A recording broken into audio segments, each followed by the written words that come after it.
All righty. All right. We are good to go. Welcome to the Standard Podcast, where we raise the bar, rebuild the culture, and call out the lies or misconceptions that no one else will. This isn't motivation. This is a movement. I'm Thomas Rowe, joined by my co-host Aaron Charles, and today we're sitting down with David Igono. Did I pronounce that correctly? That's pretty good. Igono. Yes, sir. Igono, entrepreneur, former professional football player, and financial service professional with 8 years of experience. David played for the West Virginia University Mountaineers and was part of their 2006 Sugar Bowl winning team. After his playing career, David leveraged his skills and discipline he learned in sports and brought them into the business world, building a career in financial services and helping others navigate money, wealth, and building something that lasts. His journey is about taking what you learn on the field and translating it into success beyond the game. We're diving into the truth behind what it really takes to build identity, discipline, and legacy in sports and in life. Let's get into it. David, you rock. Thanks so much for joining us. I don't know why I didn't see that you went to West Virginia. So you played for Rich Rod. I played for the man himself. Yes, sir.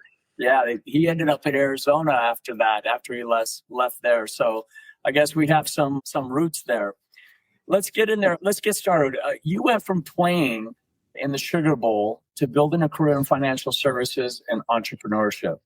What does raising the standard mean to you, especially as you made this transition? Yeah, I mean, well, before I get going, I appreciate you guys inviting me on the show, and hopefully what I share is useful. I try not to bring any hubris or hyperbole, just to try to share the truth. There you go. But the irony of that Sugar Bowl is that I was on that team, but I didn't play in it. I blew out my knee September 20th of that season, of that year. And essentially everything that I thought I wanted in sport and football confronted me. So I'll never forget being on the sideline on crutches. We're in the Georgia Dome because of Hurricane Katrina that year. The Sugar Bowl was not played in New Orleans, the Superdome. It was played in Atlanta, Georgia. And we're up 28-0 in the first quarter. And I remember asking myself, like, man, like, this is great, but then what, right? Because A, I'm not playing. B, it's Georgia. They're going to come back, right? Like, are we going to be how are we going to weather the storm? But C, back to A, like, then what, right? Because we all have dreams and we all have aspirations. However, there's a lot of grit and sweat and setbacks that we have to choose to overcome to get anywhere. And I think in sport, it's easier to see, but in life, especially as an adult, as a professional, we kind of have so many options that we don't really ever have to confront what we want. We can always pivot. In sports, it's not really that way. So hopefully I answered your question there somewhat. But yeah. What was the biggest lie or misconception you feel the culture or the system has sold athletes about money, life after sports, and what it takes to build wealth? That is a tricky question in that the truth is in my opinion, it was very painful, but I'm glad I learned it very quickly. There's no meritocracy. I mean, I know that's sold. I know that's something that we all think, and it's kind of the American way. But going back to my first answer, what I learned the hard way is that everybody's just as good, if not better than you, right? Like everybody can make more money or make as much money legally, illegally, sponsorships, marketing, all the above, right? So merit is table stakes. Again, then what, right? So a lot of what I see now in the oncoming generations of athletes, it's not that they're not good enough. It's not that they're not tough enough. It's more so that what is not pushed at an early age, or at least forged into perspective in their formative years, and I would say leading up into high school and or college, is that, buddy, you got to go get it. Nobody's going to parachute in and unlock a door for you. There's no such thing. Yeah, you're going to get paid, especially with NIL and all these things. You're going to get paid, but that's on potential. Right. You know, it's not on reality. And once you can separate meritocracy, like, oh, I'm good enough, or I'm the best XYZ, however many star talent or recruit for whatever year, whatever position, once you can put that on the shelf and understand that, yes, you're good enough. Now what? Now you have to go get it. And it is, I mean, I'm not a surfer, but it's a wave. It can be so many different things depending on timing. Got it. How did this show up in your own journey, whether it was at JUCO, high school, or at West Virginia, and with the athletes and clients you work with? What's the truth that needs to replace it? Yeah, you said probably my four favorite letters, just as far as reminiscing, are JUCO, JUCO. Not because it was all great. I mean, there were some interesting challenges, but then also it was a lot of fun. And the thing about JUCO that I appreciate, to answer your question, is that you get both sides of the coin almost without penalty. I mean, maybe I don't know if I'm supposed to say that or not, but like you really do get the best of both worlds. And how you can begin to separate yourself from that meritocracy, or that, let's even call it entitlement, or at least how I tried to, was I've always had this thing about modeling the best. I never had any illusions that I was as good as Jerry Rice, right? I didn't play his position, let's be clear, right? But if he can run up a hill however many times, and he's already a 3-time Super Bowl winner, what can I do? How can I find an edge that is not necessarily like a status thing, Right. even though that does help to a degree? How can I find that edge to where I know that I am constructively, it's not so much even that I even deserve it, but it will come to me because I take care of my business when the lights are on. Right. And the key thing for athletes, especially younger athletes, that is hard. I mean, I'm going back 20 plus years mentally, but it's hard to appreciate how important it is to perform. And performance is something that we think is just like, Instagram or Reels, or, oh, I was the player of the weekend, Friday Night Lights. Yeah, I mean, that's part of it. That's maybe a third of it. The rest of it is in school, like academically. And then the other part that I didn't really realize or appreciate until I got to JUCO and I was trying to transfer out, these coaches follow up. These coaches talk to all the people that you're supposed to be doing right by. Yeah. And thankfully, that was never an issue for me. But I saw so many of my teammates that were pretty good JUCO players have to settle because A, their grades weren't where they were supposed to be, but usually B, they had okay or iffy grades, but then they were, I call it, not professional adults. Got it. And a not professional adult, quite simply, is somebody who chooses fast, chooses comfort over doing the right thing. And it plagues our society for sure. But when you're a young athlete aspiring to do more, you have to do it the right way. No doubt. No doubt.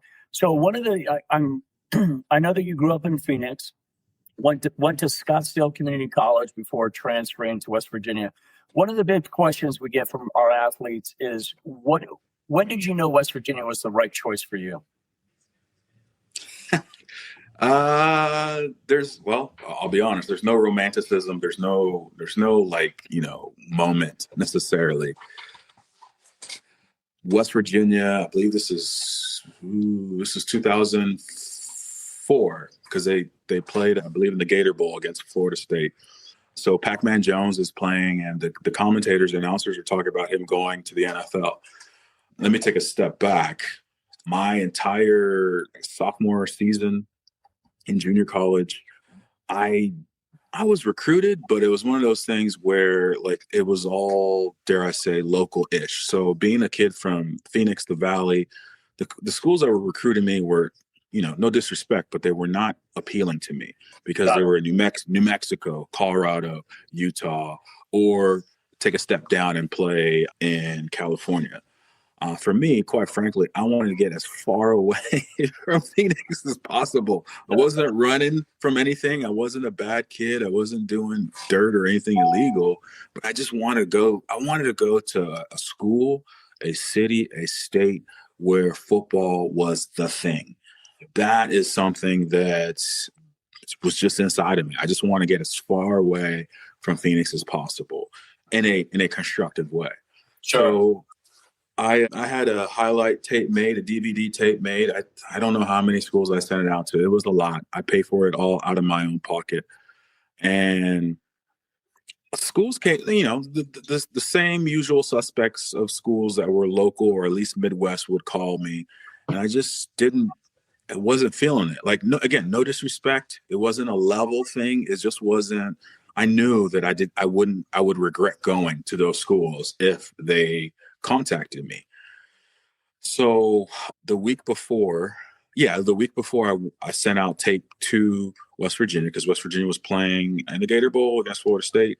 I went on a recruitment trip to Southeast Missouri State, Cape Girardeau, Missouri. I stepped foot on the runway there, and the head coach and all their guys are, their coaches are there, and they're so excited to see me, and my body language was so terrible. And I wasn't trying to be disrespectful, but I just knew that I wasn't supposed to be there. But then I also knew that I had to play nice for 48 hours.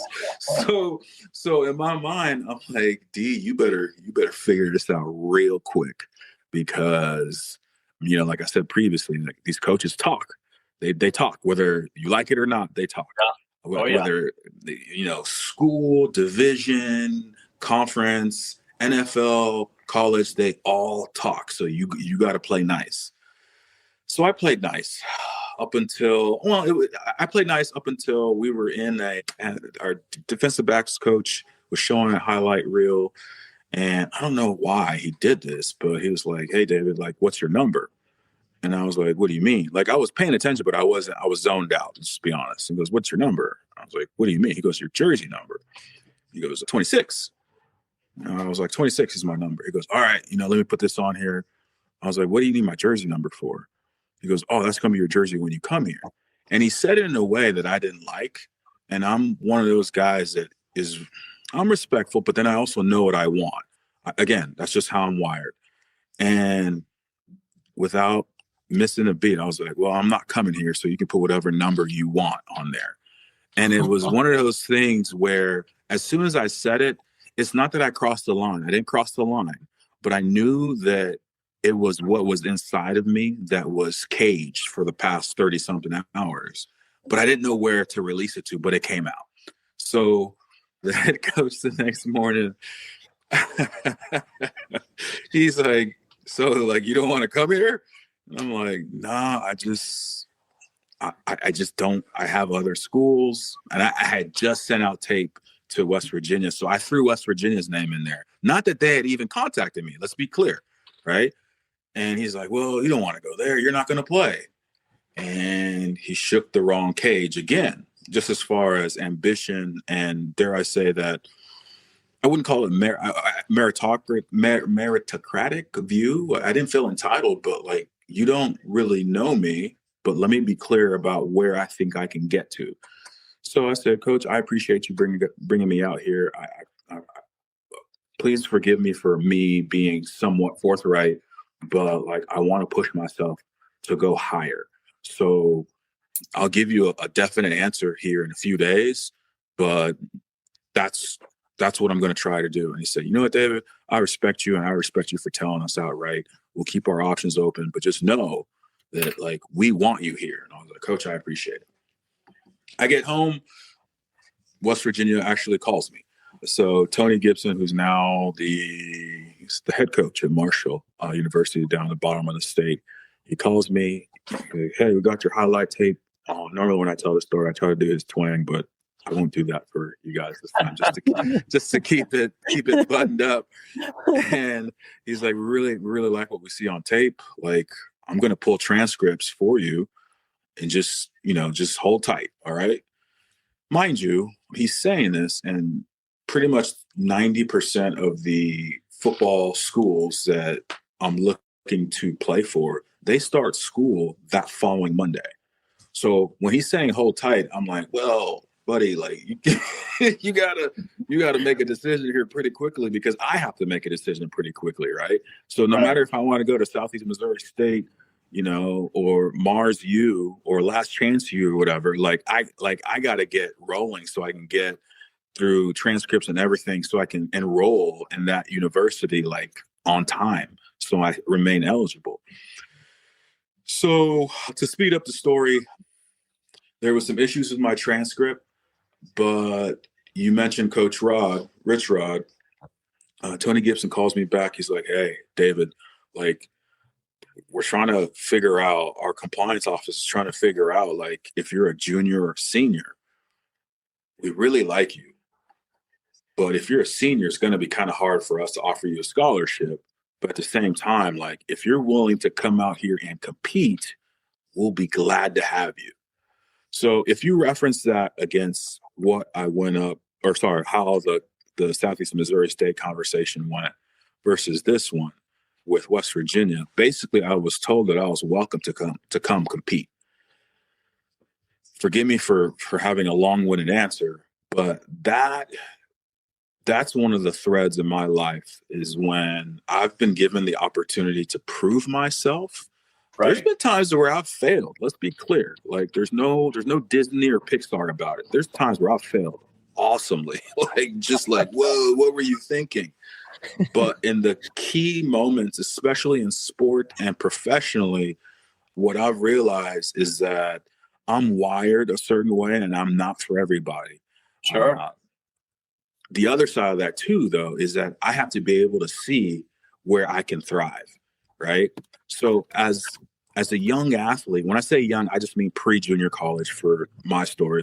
Pre-junior college, I thought that, I thought that I was apple pie. I could go anywhere and everybody would love my work ethic and my good grades.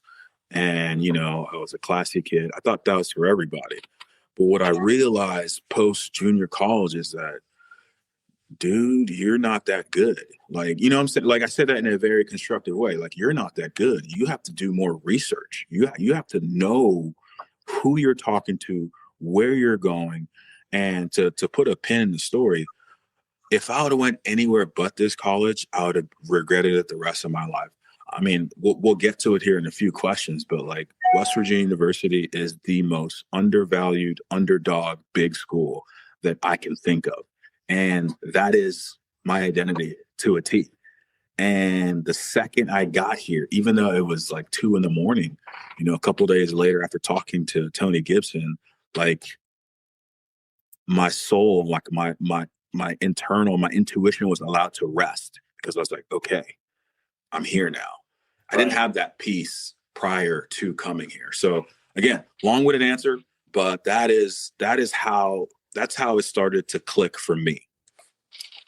That's awesome. That's one of the big questions is always, how do you know when it's the right university? And you nailed it on the head.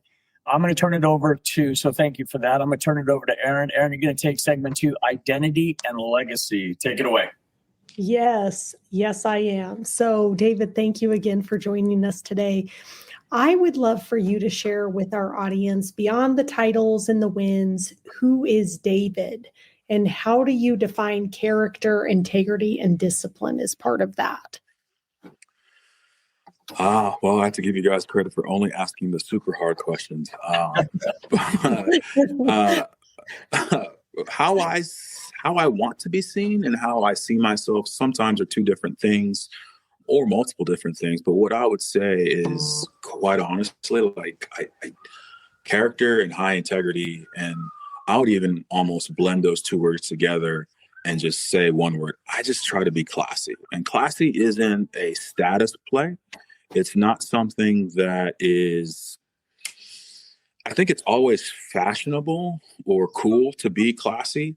But what I realized as I got older, and quite honestly, once I got out of sport and football, is that classy is hard. Classy takes work, because there's things that you don't see that you have to stay on top. Let me rephrase that. There's things that other people don't see that you have to stay on top of, that are just as hard as lifting weights, being good at math or business or what have you. So to answer your question, I aim to be the classiest version of myself that I can be. Classy more so, again, for I'm going to call it the invisible, continuous, never ending work on being on time, being present, pushing myself, having ambition, not forgetting those around me, opening doors for people, whether it's women or people who are less advantaged than me, like trying to not focus solely on my star and how high it'll go in orbit, but making sure that I pay attention. So it's a lot of words, but that's what to me classy is. I love it. I love it. That's a great answer. I love it. Stay classy, everybody. We all need to be classy. I always think of that. Gosh, I get Ron Burgundy. I love that. Yeah. Stay classy, San Diego. So what does legacy beyond performance mean to you? I mean, I know you work with people in building wealth and financial freedom. What is legacy beyond performance for you? Well, it's funny because when I saw this question, the first word that popped into my head was like brand. And brand has this sometimes icky connotation, especially in sports. And to me, brand is how you are remembered, right? So for example, how do we remember Hines Ward? No matter if you're a Steelers fan or you're a Ravens fan or you're any other team and you hate his guts, what do you always remember about him? Dude smiled the whole time, even when he was doing some borderline suspendable stuff. I say that as a Baltimore Ravens fan. He was always smiling, right? So legacy is a tricky word because we can fall prey to it, but legacy to me is about choosing a path of leadership, because what you leave behind is what others either polish and they perfect it, or they kick it to the side, right? So how do I as some random, Phoenix, Arizona junior college kid, how do I leave a legacy at West Virginia University?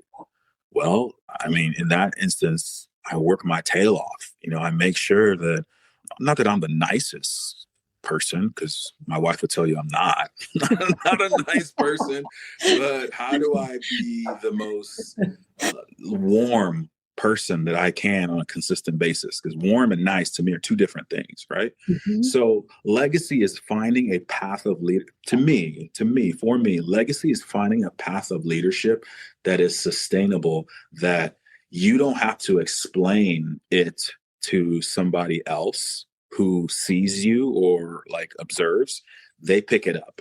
And maybe more importantly, especially in the athletic sense, the new guy, the rookie, the new signing, if they see you and what you're doing, they see me in the locker room, around the facilities, what do they pick up from me? Just by observing, not even asking anybody. To me, that's what legacy is. And it's heavy because we always want to be in our comfort zone of, how we do what we do and when we do. But the most consistent programs that continually produce professional, even Hall of Fame caliber players and coaches, these are things that are embedded in the framework of how their operation, how their club, how their program operates. I love that. That's so true. I'm like, yeah, Hines Ward. Yeah, he was always smiling. That's such a great, I forgot about that, but yeah, you couldn't help but like the guy regardless. Yeah. So what's one truth that you wish every athlete, entrepreneur, young professional understood about building something that lasts? Good question. Great question. There's a lot of different ways, or a lot of different paths I could take with this answer. But for me, quite simply, you always have a choice. You always have a choice. Nowadays, there's different slang and words for it, but everybody wants to take the biggest bag, or they want to have the most followers, or these things that are not bad. I mean, quite honestly, they're okay. Let me be the not so angry old guy. They're okay. But at the end of the day, they're just distractions. They're distractions. They're a choice to not be committed or as focused on the path. So when I say you always have a choice, you have a choice. I mean, it's not that it's a binary, true or false type of thing, but you have a choice to be a good student, to be an All-American, as an academic. You also have a choice to be the strongest workout conditioned kid. Okay. But you also have a choice to go to a school where you're actually going to play versus a school where you're going to get paid more, whatever those things are. And I'm not here to vilify either or any choice, but the thing that I think I kind of touched on it a couple of different times just in my story, I could have went to other schools. I mean, I'll be honest, I could have went to I didn't share this part, but I could have went to other schools and played a lot. But why did I want to come to West Virginia University? Because I wanted to play professionally. And I knew that I couldn't play professionally unless I played against other guys who were just as good, if not better, who played in a conference that had a lot of professional players going to the NFL every single year, right? Like those are things that, it's not always, you don't always want to say it out loud because it can be taken as a weakness, but like, I knew I wasn't ready for the next level. And I knew that I needed to work on my game and be forced to compete on a day in, day out basis against better competition. So to me, that's the one thing as a kid, I don't know if it was even said, but you do have a choice. I could have taken an easier route, maybe, but that's not how I'm wired. And I think that once we as athletes, we as adults figure out, okay, what are my choices? And you can be that person who puts them in a spreadsheet or puts, pros and cons down a, 8x11 piece of paper. It doesn't matter, but you always have a choice. What are your choices? And I can't tell you how many, especially now on the business side, the professional side of it, young men crack me up. You'll be like, hey, like, how do you want to hit your goals? Oh, I'm just going to work hard. No. No. What does that mean? Yeah. Give me a plan. What are we going to do every single day so that there is zero doubt?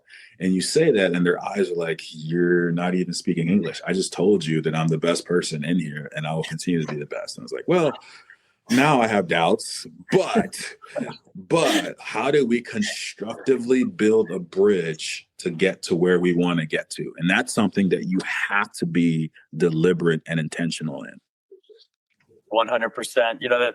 That's funny, David. We talked briefly about my father who was in the military, and we would talk about, he'd say, what do you want to do after high school? I said, I want to go to the NFL. And he's like, your sister wants a unicorn. That plan is about I'm going to get a unicorn faster for your sister than that plan. I was like, okay, Dad, thanks. Yeah, thank you for supporting me. Yeah, he's like that. He's like, there's no structure to that. Okay, David, if you could sit down with yourself at West Virginia right before you were heading to the Sugar Bowl, what advice would you give to that version of David about preparing for life after football? Ooh, that's a good question. Quite simply, 3 words: run your race. One of the hardest things, once you get to, especially the higher reaches of sport, especially in college, is you see what other people are doing, whether they're in your position or they're at other schools. And you have this comparison is not a bad thing. Okay. But what it does is that it distracts you. It distracts you from your strengths. It distracts you from your path. You know who also was in college when I was in college? I mean, I didn't play the same position, but Reggie Bush. Reggie Bush is on a completely different plane, like than anybody else, probably in that whole generation, right? And what I remember, another thing that I remembered on the sideline, I mean, I remember a lot of things, but just that whole season, it was a great season for our school and for the program. But I just remember telling myself, like, dude, like, this is like, how is this possible? Which is, one of those questions that's sort of existential. There's not really an answer, that you can pull, that you can attribute to yourself. But more so to answer your question about like advice, I said it earlier, but I'll kind of switch it. It's like, now what? Right? Because I tell younger guys all the time, like, oh, they'll ask me like, oh, you're married with 3 kids. Like, is that, what's that like? And I was like, well, it's nothing like what I envisioned it to be. Like, what do you mean? Like, they think I'm saying it in a bad way. I was like, no, like when you're younger, like sort of like you're a unicorn, and playing the NFL inside, they're just things you want to do, but there's no structure. Very few of us get to see that person or see somebody further ahead do it systematically and methodically, right? So to get to West Virginia University, to be able to witness and to play with guys that, these guys I play with are in the College Hall of Fame. Are you serious? I'm just some random kid from South Phoenix, right? How am I getting to play with these kids? Well, or these other players? Fate, God is good. But then also I did work my tail off for this opportunity, right? So Right. Now what? Now what? Now what? Like, now what do I do now? And the easy answer is more, right? But the classy answer, which is what I kind of backed into because of the knee rehab, is like more with like laser focus. And Right. that laser focus is, it is earned because you can, I think I said it at the top of the podcast here, like, biggest difference between sports and professional anything is that in sports, you either, it's Ricky Bobby, right? You're either first or you're last, right? Like, for the most part, there's not really like another way, right? Like, you're either the winner or you suck. That's Right. kind of the culture. In business and like professional life, you don't have to win ever, and you can still be super successful. Am I, bemoaning that? Not really. But what I've learned is that if I can answer then what with like, I call it like a full tank of gas, I'll be okay. Right. I'll be okay. And one of the things I've always struggled with, but I've been able to leverage it as a strength, is that it's hard for me to stay present. It's hard. I don't say that as something that I brag about. I'm just saying, I have a Sugar Bowl ring. You know how many times I've worn it in my life? 4 times. Four times. 4 times. Twice was in the locker room to make sure it fit, right? The other 2 times, like, my kids were like, Daddy, wear the ring. I'm like, okay. And I put it on there, and I actually oversized it so I would never wear it. So there's that, right? So I love that younger athletes today have so much more, I'm going to call it resources, in that a lot of what has happened in sport over the last 50 years is recorded. It is on YouTube. It's everywhere, right? Right. At the same time, though, just because it's recorded and just because it's been, dare I say, a part of our history, doesn't mean that you can't rewrite it for you, or at least let's just say write it for you. And that part is where, when you can answer, when I've been able to answer, now what? Okay, then what? Okay, and we'll get to it, but like, is this what I want? Like, if I can go down that progression, I've been okay. Yeah. Like, God has blessed me beyond measure when it comes to that. But when I've just been like, ooh, I don't like this, dare I say, the Cape Girardeau story when I'm in Southeast Missouri State. There's nothing worse than being in some town at a Buffalo Wild Wings and just knowing that you're stuck. It felt like a spaghetti Western from like the 60s with Clint Eastwood. Like, I just knew that I was going to be there for the rest of the weekend, and I was a prisoner to my own potential. Right. Now, obviously, overselling, the hardness and the harshness of the options, but because it was an option, what did I want to pivot to? Did I want to, quote unquote, settle, or do I want to push myself? So that's what I would tell the Sugar Bowl version of me. And I did tell myself that for the record. Right on. And now, with 8 years in financial services and entrepreneurship, what's the one thing you're trying to make sure athletes and young professionals understand that you had to learn the hard way? Ooh, honestly, it's really, really simple. It's about people. And I've heard so many coaches say that, so many business people say that, We don't hear politicians say that, which is ironic, but it's about people. And when you can understand people, you can become effective. And when you can become effective, you can become a leader. And when you can become a leader, you can open up doors for generations behind you, but even your peer group, your generation that you are with. And it's a level of I'm going to call it awareness that I don't want to say it's not for everybody, but I do want to say that, like, it's a choice.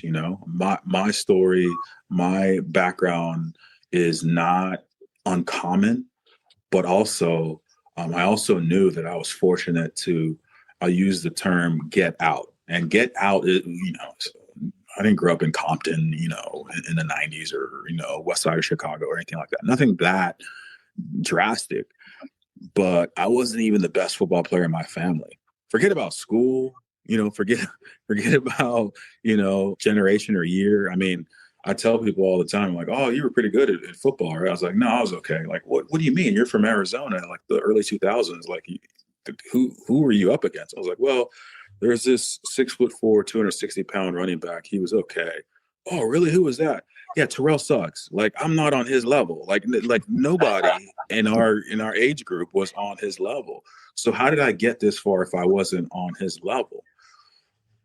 I was aware. I was aware of every single resource that would open doors for me as an athlete and or a student to where I could get to the next, I call it lily pad, and rest and get stronger and eat and get stronger and then jump to the next lily pad. Because you can't stay on the lily pad of, dare I say, top-notch athleticism your whole life, or at least let's just say your whole athletic career. You have to get better at things. You have to polish things, right?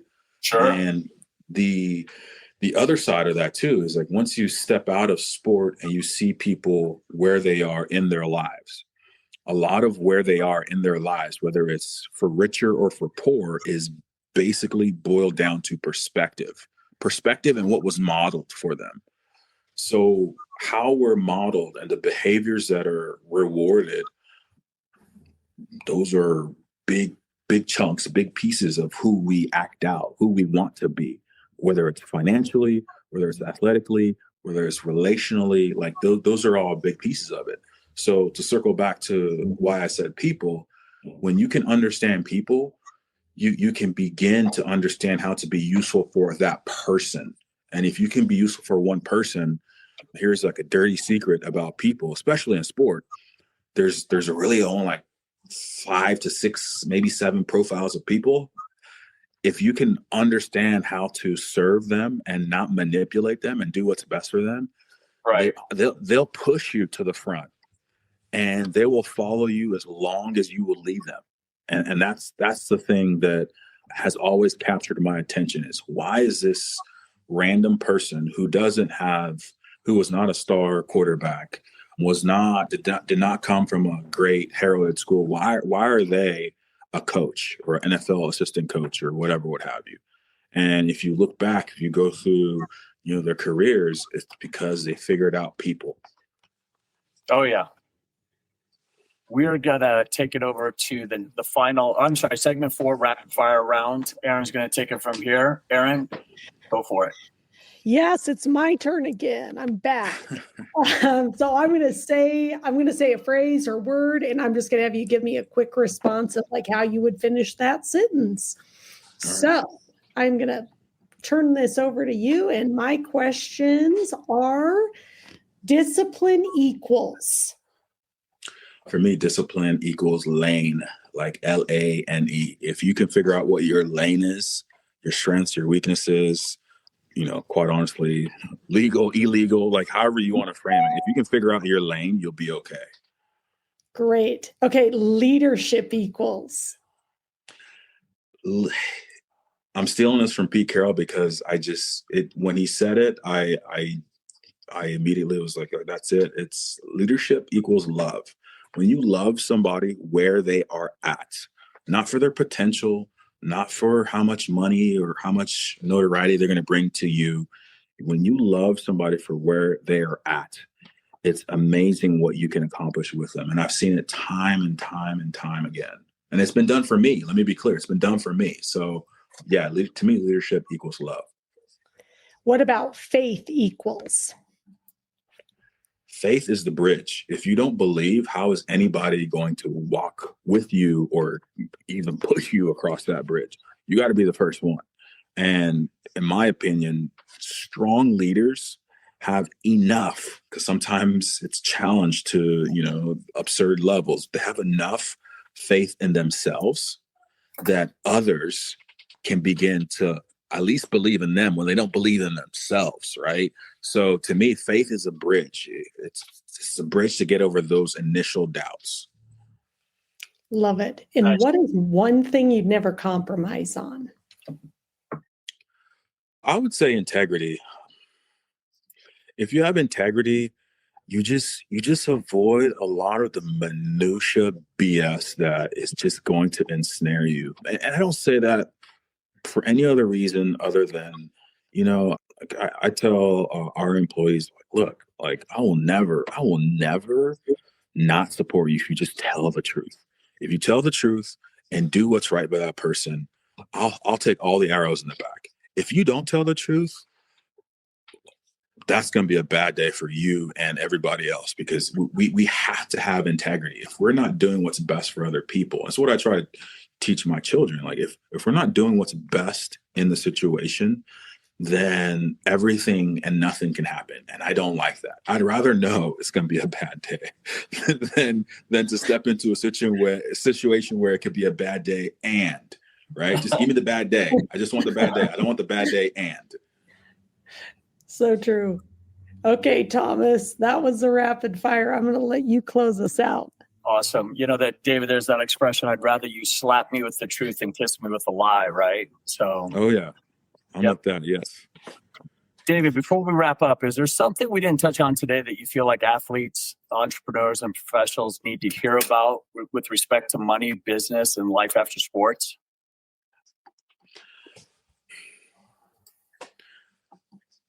There's a lot, but what I would condense it into is that, quite frankly, you can right a lot of wrongs by having a long-term view.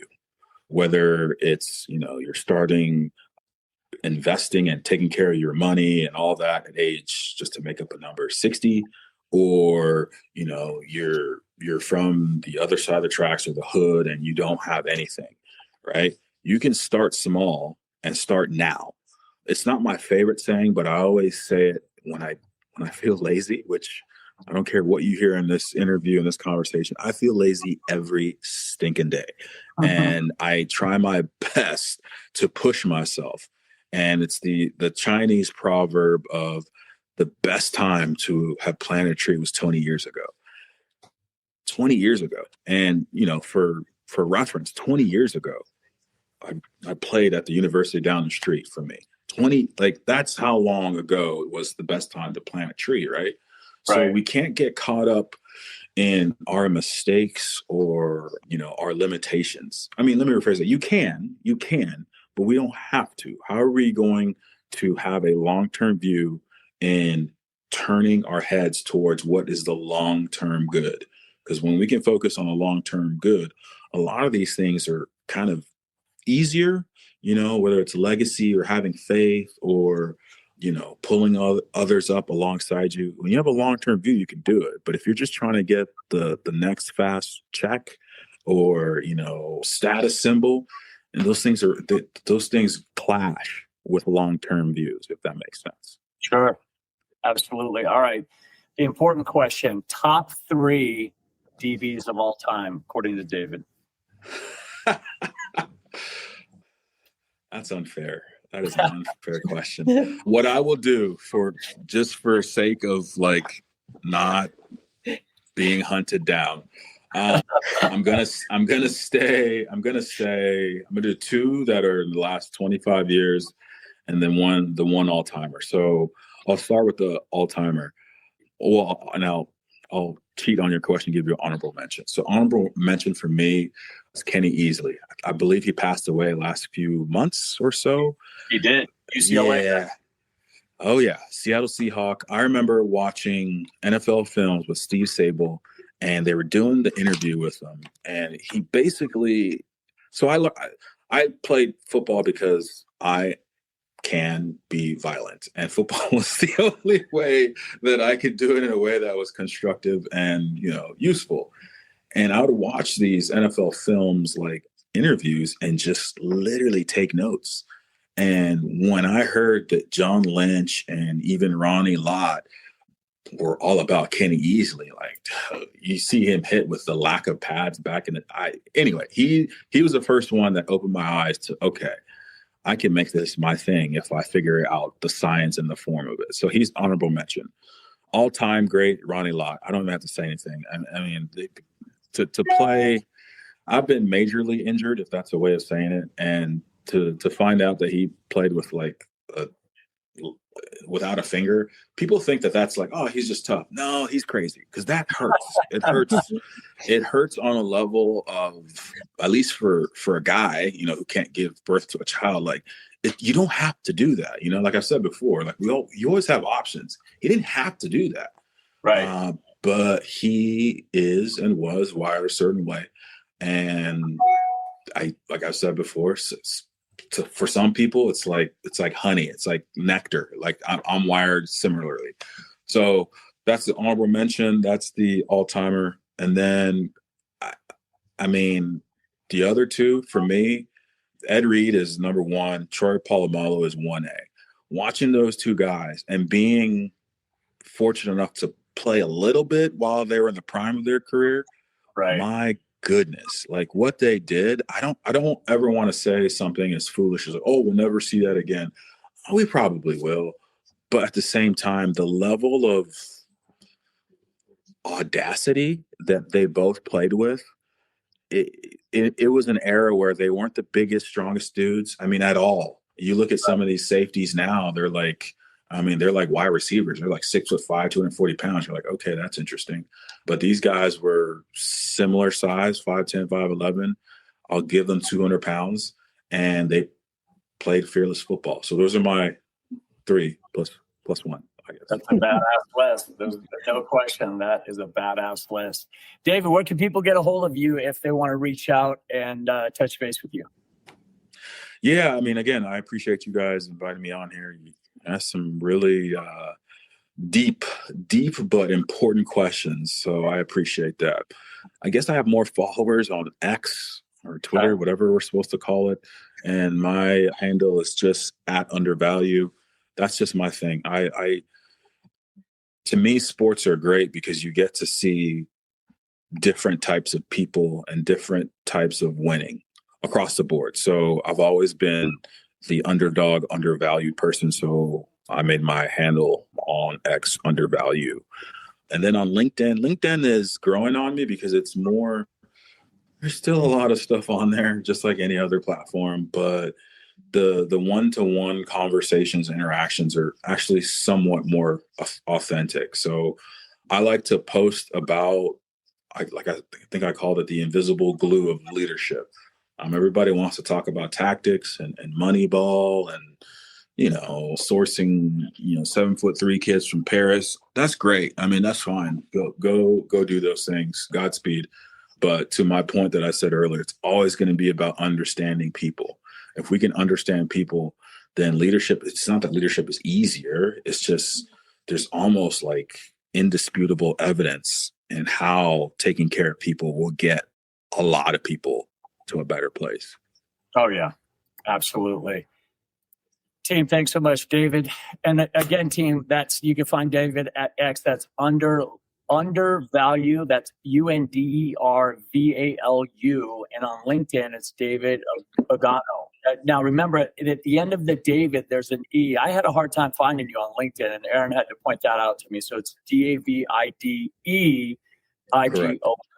Two words, team. Dave, thanks so much for sharing your story and your truth today. If this conversation challenged you, inspired you, and made you think differently, do 2 things for us, team. 1, share this episode with someone who needs to hear it. An athlete transitioning out of the sport, an entrepreneur building their business, a professional who wants to understand money, wealth, and building it. 2, connect with David on X or LinkedIn. And if you're serious about building financial freedom and leveraging what you've learned in sports for business success, David's your guy. And if you're an athlete, parent, or coach ready to raise your standard, check out blueprintbluechip.com. We help athletes build identity, discipline, and legacy that goes beyond the game. If you're ready to get clear on who you are beyond the game, join us for our 3-day reset win play show at blueprintbluechip.com. It's designed for athletes, parents, and coaches who are ready to rebuild their foundation. And if this episode resonated with you, take 30 seconds to leave us a 5-star review on Apple Podcasts or Spotify. It helps us reach more athletes, parents, and leaders who need this message. This is the Standard Podcast, and this is a movement. This movement only grows when we raise the standard together. Talent fades, but truth endures. Let's raise the bar, rebuild the culture, become the standard. We'll see you next time. David, Aaron, thank you very much for joining us today. Thank you. Awesome. Thank you.